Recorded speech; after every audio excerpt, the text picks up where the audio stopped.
हा छोटा विषय आहे. हा विषय इतका लांबला का मला कळत नाही. राजीनामा देण्यासारखं घडलं काय? मी काय कुणाचा विनयभंग केलाय, चोरी केलेली आहे की शेतकऱ्यांच्या विरोधामध्ये निर्णय घेतलाय? का माझी पार्श्वभूमी गुन्हेगारीची आहे? काय झालंय काय असं? ज्या दिवसापासून ऑनलाईन रमी सुरू झाली आहे त्या दिवसापासून आजतागायत मी एक रुपयाचीही रमी खेळलो नाही. मला रमी खेळताच येत नाही. हे विधान आहे राज्याचे कृषी मंत्री माणिकराव कोकाटे यांचं. कोकाटे यांचा विधानसभेत मोबाईलवरती पत्ते खेळतानाचा व्हिडिओ व्हायरल झाला आणि त्यावरून त्यांच्या राजीनाम्याची मागणी करण्यात आली. याबाबत कोकाटेंनी मंगळवारी सकाळी पत्रकार परिषद घेतली. या पत्रकार परिषदेमध्ये ते आपल्या राजीनाम्याची घोषणा करतील असं बोललं जात होतं. पण कोकाटेंनी आपल्यावरचे सगळे आरोप खोडून काढत राजीनामा द्यायला ठाम नकार दिला.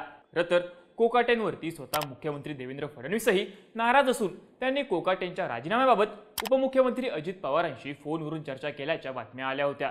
त्यामुळे फडणवीस आणि अजितदादा कोकाटेंचा राजीनामा घेतील हे जवळपास फिक्स मानलं जात होतं.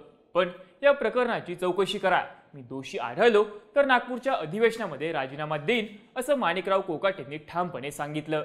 तसंच ज्यांनी माझी बदनामी केली आहे त्यांना कोर्टामध्ये खेचल्याशिवाय मी राहणार नाही असंही कोकाटे म्हणाले.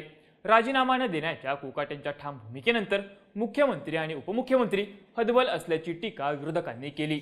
आता संतोष देशमुख हत्या प्रकरणामध्ये झालेल्या आरोपानंतर अजित पवारांनी मुंडेंना राजीनामा द्यायला सांगितला होता. पण सध्या वादाच्या केंद्रस्थानी सापडलेल्या आपल्या पक्षाच्या माणिकराव कोकाटेंचा राजीनामा अजित पवार का घेत नाहीत? कोकाटेंच्या राजीनाम्याबाबत अजितदादांनी वेट अँड वॉचची भूमिका का घेतली आहे जाणून घेऊयात या व्हिडिओतून.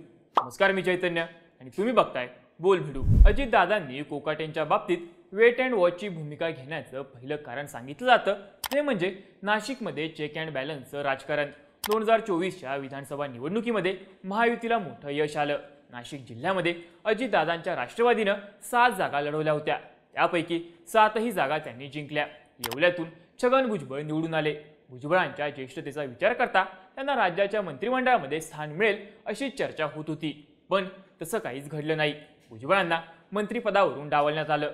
नाशिक जिल्ह्यामध्ये नरहरी झिरवळ आणि माणिकराव कोकाटे या दोघांना मंत्रिपद मिळालं. त्यावेळी भुजबळांना शह देण्यासाठीच कोकाटेंना मंत्रिपद दिल्याची चर्चा झाली होती. त्यानंतर भुजबळ राज्यसभेवर जाणार असल्याची ही चर्चा झाली. पण ती फक्त चर्चाच राहिली. मग भुजबळांनी पक्षाचे अध्यक्ष अजित पवार, राष्ट्रीय कार्याध्यक्ष प्रफुल्ल पटेल यांच्यावरती जाहीर टीका करत त्यांची नाराजी ओढवून घेतली होती. कोकाटेंनीही मंत्रिपद मिळाल्यावरती भुजबळांच्या नाराजीबाबत बोलताना मला वाटतं छगन भुजबळांनी पंतप्रधान व्हावं असं विधान करत त्यांना डिवचलं होतं.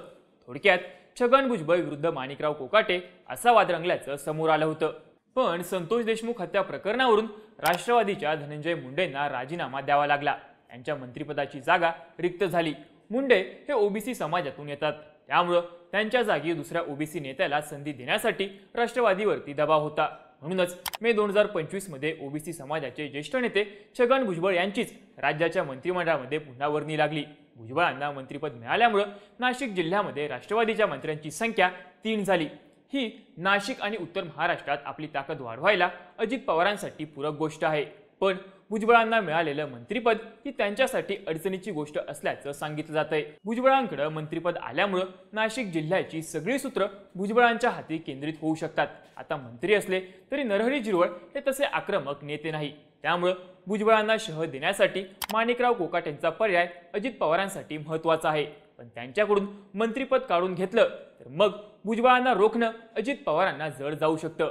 म्हणूनच नाशिकमधली समीकरणं किंवा पक्षाची संघटनात्मक ताकद यावरती पूर्णपणे भुजबळांचा प्रभाव टाळण्यासाठी कोकाटेंचा राजीनामा घेण्यामध्ये अजितदादांनी सावध भूमिका घेतल्याच्या चर्चा आहेत. माणिकराव कोकाटेंचा राजीनामा घेण्यामध्ये अजितदादा सावध भूमिका घेत आहेत असं म्हणण्याचं दुसरं कारण म्हणजे भाजप वरचढ होण्याची भीती.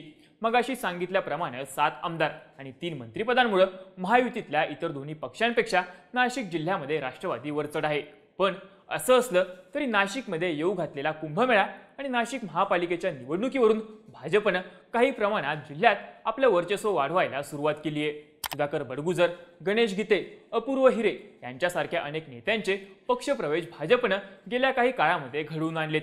गिरीश महाजन यांनी तर भाजपचं नाशिक महापालिका निवडणुकीमध्ये 3 अंकी संख्येचं टार्गेट असल्याचं जाहीर केलंय. त्यात नाशिकचं पालकमंत्री कोणीही होऊ द्या, कुंभमेळ्याची जबाबदारी माझ्यावरच आहे असं विधान महाजनांनी केलंय।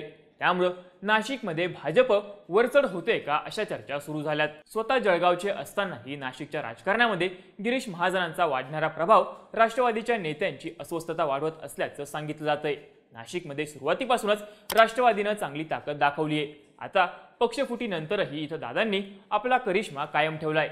पण जिल्ह्यामध्ये सर्वाधिक आमदार आणि मंत्री असतानाही भाजपचा इथला वाढता प्रभाव पक्षवाढीसाठी धोक्याचा ठरू शकतो। अशा परिस्थितीमध्ये कोकाटेंचा राजीनामा घेतला तर नाशिकमध्ये राष्ट्रवादी आणखी बॅकफूटवरती जाऊ शकते। यासोबतच दादांच्या राष्ट्रवादीचा नाशिकच्या पालकमंत्री पदावरचा क्लेमही कमकुवत होण्याची शक्यता आहे।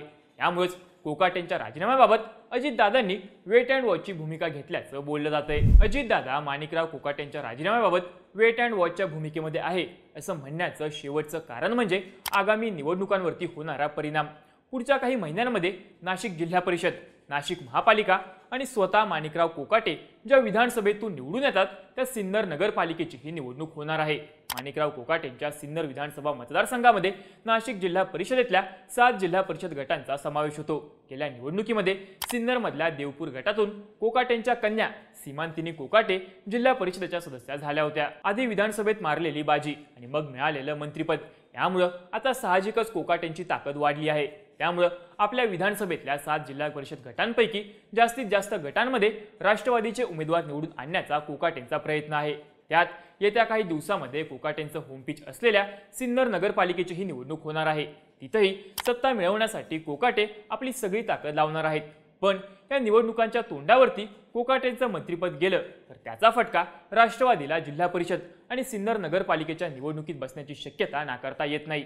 या कारणामुळेही अजित पवारांनी अजूनपर्यंत कोकाटेंच्या राजीनाम्याबाबत मौन बाळगल्याचं म्हटलं जातंय।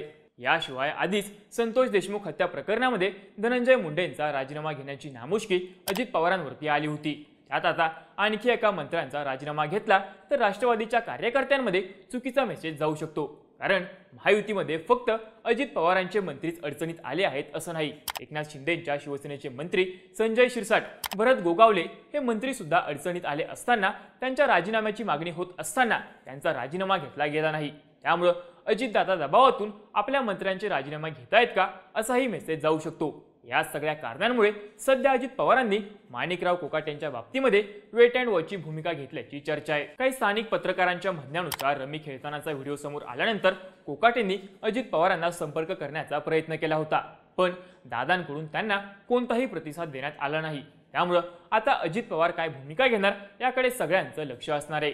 माणिकराव कोकाटेंची मंत्रिमंडळातून हकालपट्टी होणार का हे पाहणंही महत्त्वाचं असणार आहे। या सगळ्या घडामोडींबद्दल तुम्हाला काय वाटतं? तुमची मतं आणि प्रतिक्रिया आम्हाला कमेंट करून नक्की सांगा आणि असेच माहितीपूर्ण व्हिडिओज बघण्यासाठी बोलबिडूच्या YouTube चॅनलला नक्की सबस्क्राईब करा।